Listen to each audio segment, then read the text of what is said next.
छत्रपति संभाजी महाराज का जन्म 14 मई 1657 को महाराष्ट्र के पुरंदर किले में हुआ था। वे छत्रपति शिवाजी महाराज और सईबाई भोसले के पुत्र थे। जन्म के समय ही यह अनुमान लगने लगा था कि यह बालक असाधारण है। संभाजी बाल्यकाल से ही अत्यंत बुद्धिमान, तेजस्वी और साहसी थे। संभाजी की मां सईबाई का निधन जब वे केवल 9 वर्ष के थे तब हो गया।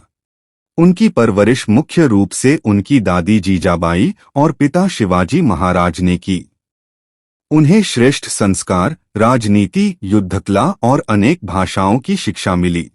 वे संस्कृत, मराठी, हिंदी और फारसी के ज्ञाता थे। उन्होंने संस्कृत में बुद्धभूषण नामक ग्रंथ की रचना भी की। समय के साथ संभाजी ने युद्ध कौशल में निपुणता प्राप्त की और युवा अवस्था में ही कई युद्धों में भाग लेकर अपने पराक्रम का लोहा मनवाया। जब शिवाजी महाराज दक्षिण भारत में अभियान चला रहे थे, तब कई बार संभाजी ने स्वतंत्र रूप से किले जीते और रणनीति बनाई। सन 1680 में शिवाजी महाराज का निधन हो गया। इसके बाद उत्तराधिकार को लेकर विवाद शुरू हुआ। कुछ दरबारी राजाराम का समर्थन कर रहे थे, लेकिन संभाजी महाराज ने साहसपूर्वक सिंहासन प्राप्त किया और मराठा साम्राज्य के दूसरे छत्रपति बने।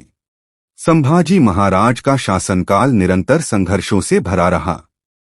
उन्होंने मुगल सम्राट औरंगजेब की विशाल सेना के खिलाफ मोर्चा लिया। औरंगजेब ने दक्षिण भारत को अपने अधीन करने की योजना बनाई थी, लेकिन संभाजी महाराज ने उसे कड़ी टक्कर दी।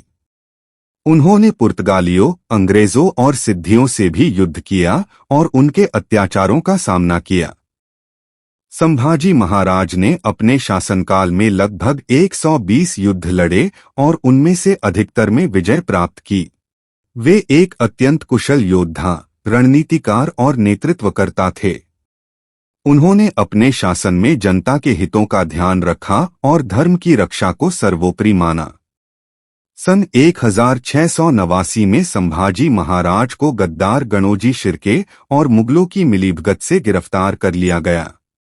औरंगजेब चाहता था कि संभाजी इस्लाम स्वीकार करें और मराठा शक्ति को खत्म किया जाए, लेकिन संभाजी महाराज ने यह स्पष्ट कह दिया, हम कट सकते हैं लेकिन झुकेंगे नहीं। धर्म बदलने से बेहतर है मर जाना। इसके बाद औरंगजेब ने उन्हें 40 दिनों तक अत्यंत क्रूर यातनाएं दी। उनकी आंखें फोड़ी गईं, जीभ काटी गई, लेकिन उन्होंने एक बार भी हार नहीं मानी। अंततः 11 मार्च 1689 को उन्हें नृशंसता से मार दिया गया। संभाजी महाराज का बलिदान व्यर्थ नहीं गया। उनके बलिदान ने मराठाओं को और अधिक संगठित किया। उनका जीवन एक प्रेरणा है, त्याग, साहस और स्वाभिमान का प्रतीक। वे केवल एक राजा नहीं थे, बल्कि एक युग पुरुष थे, जिनकी गाथा आज भी मराठा दिलों में जीवित है।